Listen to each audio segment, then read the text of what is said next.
గత నెల రోజులుగా లడ్డూ నాణ్యత పెంచడానికి ఏం చేయాలనేది టీటీడీ ఎక్సర్సైజ్ చేస్తుంది. దాంట్లో భాగంగా ఎక్స్పర్ట్స్ అందరితో, అలాగే లడ్డూ పోర్టు స్టాఫ్తో, ఇంతకుముందు చేసిన వాళ్ళు, లడ్డూ పోర్టులో పనిచేసిన వాళ్ళు, ఇంతకుముందు క్వాలిటీ చూసిన వాళ్ళు, వాళ్ళందరితో కూడా కారణం ఏంటి, ఏం చేస్తే బాగుంటుంది, ఏం చేస్తే ఇంప్రూవ్ అవుతుంది క్వాలిటీ అనేది చర్చించడం జరిగింది. తర్వాత వాళ్ళు కొన్ని సజెషన్స్ ఇవ్వడం జరిగింది. దాంట్లో ముఖ్యంగా మనం వాడే నెయ్యి, కౌ ఘీ, ఆవు నెయ్యి ఏదైతే వాడుతున్నామో ఆ క్వాలిటీ ఇంప్రూవ్ అవ్వాలి.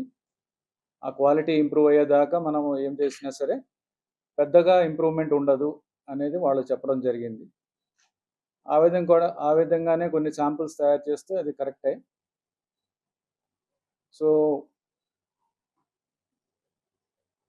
తర్వాత ఈ కౌ ఘీ ప్రొక్యూర్మెంట్లో ఏమిటి ఇష్యూస్ అనేది చూస్తే కొన్ని బేసిక్ ఇష్యూస్ ఉన్నాయి. వాటిని అడ్రస్ చేస్తే కానీ మనకి కౌ ఘీ అనేది క్వాలిటీ అనేది ఇంప్రూవ్ కాదు.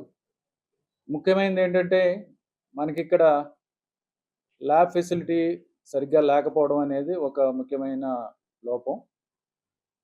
మనకి ల్యాబ్ ఉంది కానీ గీని బేసిక్ టెస్టింగ్స్ చేయడానికి ఉపయోగపడుతుంది, కానీ అడల్ట్రేషన్ టెస్టింగ్ చేయడానికి సరైన ఎక్విప్మెంట్ లేదు. 2 ఎక్విప్మెంట్ కావాలి. సో ఆ ఎక్విప్మెంట్ ఇక్కడ లేదు. దానివలన మనం అది చేయలేకపోతున్నాం. కాకపోతే బయట ల్యాబ్స్కి పంపించాల్సి వస్తుంది. కానీ మనం రోజు ట్యాంకర్స్, 2 ట్యాంకర్స్ దాకా అలా అవసరం ఉంటుంది. మనకి కంటిన్యూస్గా రిక్వైర్మెంట్ ఉంటుంది కాబట్టి కొంత ఇబ్బంది ఉంది. అది చేయలేకపోతున్నాం కాబట్టి సప్లయర్స్ అడ్వాంటేజ్ తీసుకోవడం ఒకటి కనిపిస్తుంది. తర్వాత ప్రొక్యూర్మెంట్ సిస్టమ్ కూడా మనకి ఇబ్బందులు ఉన్నాయి. అంటే మనం చేసే ప్రొక్యూర్మెంట్లో వాళ్ళకున్న డాక్యుమెంట్స్, అంటే good manufacturing practices and FSSI certifications, ఇలాంటి డాక్యుమెంటేషన్స్ తీసుకొచ్చి ఇస్తున్నారు. అందరూ కూడా దాంట్లో పాస్ అయిపోతున్నారు. ఆ తర్వాత టెండర్కి వెళ్తాము. టెండర్కి వెళ్ళిన తర్వాత రేట్స్ వేస్తారు. రివర్స్ టెండరింగ్ వెళ్తాము, వాళ్ళకి రేట్స్ వస్తుంది ఫైనల్గా. ఆ రేటుతో మనము ప్రొక్యూర్ చేయడానికి ప్రయత్నిస్తున్నాం. ఆ రేటు కాంపిటేటివ్ రేట్లో అంత, అంటే దీనివల్ల ఏంటంటే క్వాలిటీ ఉన్నా లేకపోయినా ఈ సర్టిఫికేషన్స్ పెద్ద ఉపయోగం లేదనేది ఒకటి అబ్జర్వ్ చేశాము. ఏంటంటే సర్టిఫికేషన్స్ అందరికీ ఉంటున్నాయి, కానీ యాక్చువల్గా ఆన్ గ్రౌండ్ వాడు చెయ్యగలడా, చేసే కెపాసిటీ ఉందా, లేకపోతే బయట నుంచి తీసుకొచ్చి ఇచ్చి మనకి సప్లై చేసేస్తాడా, అంటే ఏదో సబ్ కాంట్రాక్ట్ లాగో లేకపోతే వేరే దగ్గర కొనేసి మనకి ఇచ్చేస్తాడా అదే గీని అనేది మనకి డౌట్స్ రావడానికి అవకాశం ఉంది. ఎందుకంటే వాడి దగ్గర కెపాసిటీ, వాడుకున్న క్వాలిటీ అవన్నీ కూడా అసర్టైన్ చేసే సిస్టమ్ లేదు. సో ఉందా లేదా అనేది మాత్రమే చూస్తున్నాం. ఆ పర్టికులర్ సర్టిఫికేషన్ ఉందా లేదా అని ఫీల్డ్ ఇన్స్పెక్షన్ కూడా చేస్తున్నాము. బట్ ఏంటంటే బెస్ట్ క్వాలిటీకి జస్ట్ ఆ కట్ ఆఫ్ ఏదైతే ఉందో వాడు దాటిన వాడికి పెద్దగా డిఫరెన్స్ ఉండటం లేదు. సో ఆ విధంగా వాడు మ్యానుఫ్యాక్చర్ చేసేదానికి కూడా అంత క్వాలిటీ ఉండట్లేదు అనేది అబ్జర్వ్ చేయడం జరిగింది. అది ఎక్స్పర్ట్స్ ఒపీనియన్ కావాలి. డైరీ ఫీల్డ్లో ఎక్స్పర్ట్స్ చాలామంది ఉన్నారు. వాళ్ళ ఎక్స్పర్ట్ ఒపీనియన్ తీసుకుని చేస్తే బాగుంటుందనే ఉద్దేశంతో ఒక ఎక్స్పర్ట్ కమిటీని ఒకటి ఫామ్ చేయడం జరిగింది. ఆ ఎక్స్పర్ట్ కమిటీ కాంపోజిషన్ ఏంటంటే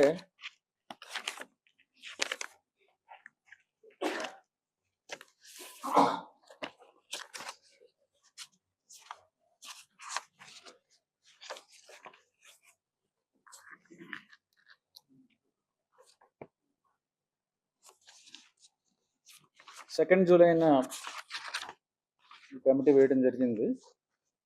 ఆ కమిటీలో 4 మెంబర్స్ ఉన్నారు. డాక్టర్ బి సురేంద్రనాథ్ గారు, ఆయన డైరీ ఎక్స్పర్ట్, తర్వాత former principal and scientist, NDRI national dairy research institute Bengaluru. తర్వాత శ్రీ ఎం విజయభాస్కర్ రెడ్డి, ఆయన డైరీ ఎక్స్పర్ట్, చాలా సంవత్సరాల నుంచి ఈ ఫీల్డ్లో ఉన్నారు, హైదరాబాద్ బేస్. తర్వాత doctor G Swarnalatha garu, senior assistant professor, department of dairy chemistry, veterinary university.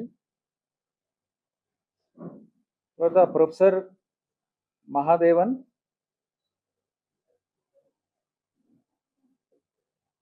IIM Bengaluru, ఆయన ఆపరేషనల్ రీసెర్చ్ హెడ్. ఆయన వీరితో ఒక కమిటీ వేయడం జరిగింది.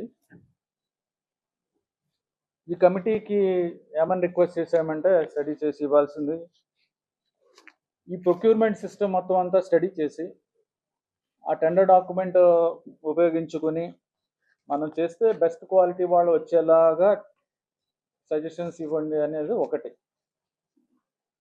అంటే టెండర్ కండిషన్స్ ఏం పెడితే బాగుంటుంది, ఎలా చేస్తే మనకి బెస్ట్ క్వాలిటీ వాళ్ళు వస్తారు అనేది ఒక టర్మ్స్ ఆఫ్ రిఫరెన్స్. సెకండ్ ఏంటంటే,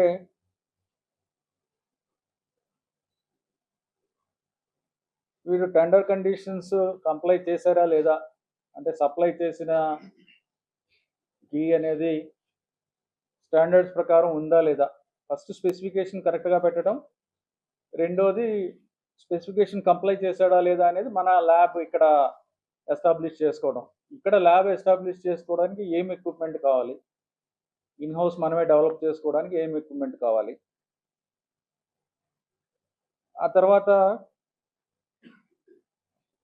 మనకి ఘీకి ఒక ఇంపార్టెంట్ ఆస్పెక్ట్ ఏంటంటే, టేస్ట్ అనేది మనకు తెలిసిందే, కానీ అరోమా అనేది మనకి కరెక్ట్గా ఉందా లేదా అనే దానికి కొన్ని సైంటిఫిక్ మెథడ్స్ ఉన్నాయి.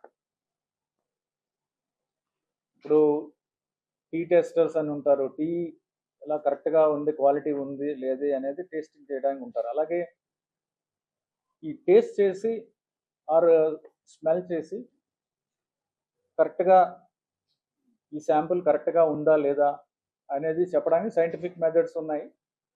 ఆ సైంటిఫిక్ మెథడ్స్ ప్రకారం రేటింగ్ వేయాలి.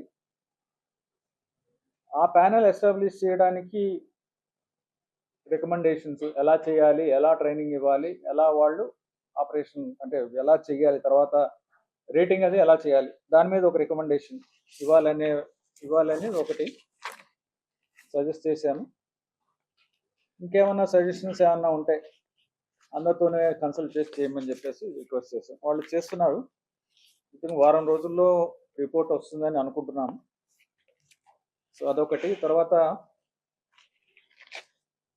ఎగ్జిస్టింగ్ సప్లయర్స్ని ఎవరైతే ఉన్నారో ఎగ్జిస్టింగ్ సప్లయర్స్తో మాట్లాడి వాళ్ళని క్వాలిటీ ఇంప్రూవ్ చేయాలి.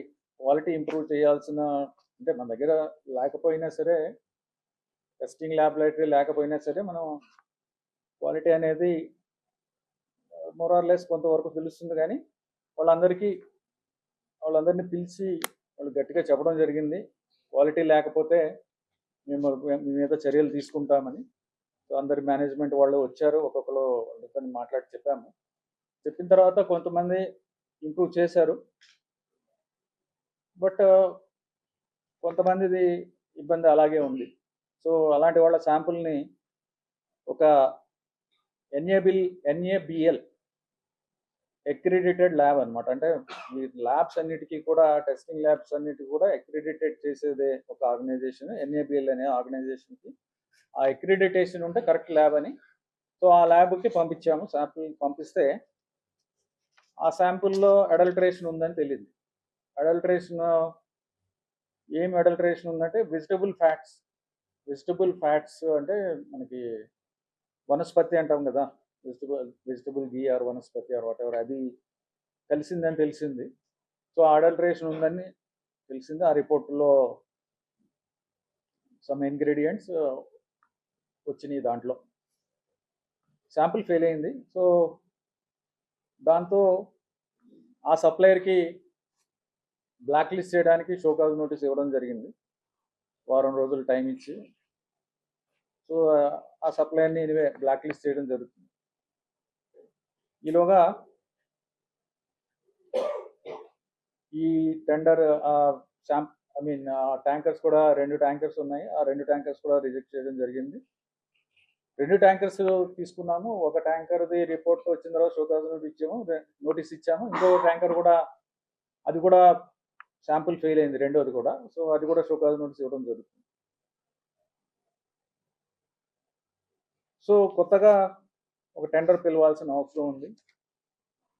ఆ టెండర్‌కి ఈ ఎక్స్టర్నల్ కమిటీ దీంట్లో ఎవరు టీటీడీ వాళ్ళు లేరు. వాళ్ళు కంప్లీట్‌గా డైరీ ఎక్స్పర్ట్స్. వాళ్ళు ఇచ్చే దాన్ని బట్టి మేము కొత్తగా టెండర్ పిలుస్తాము.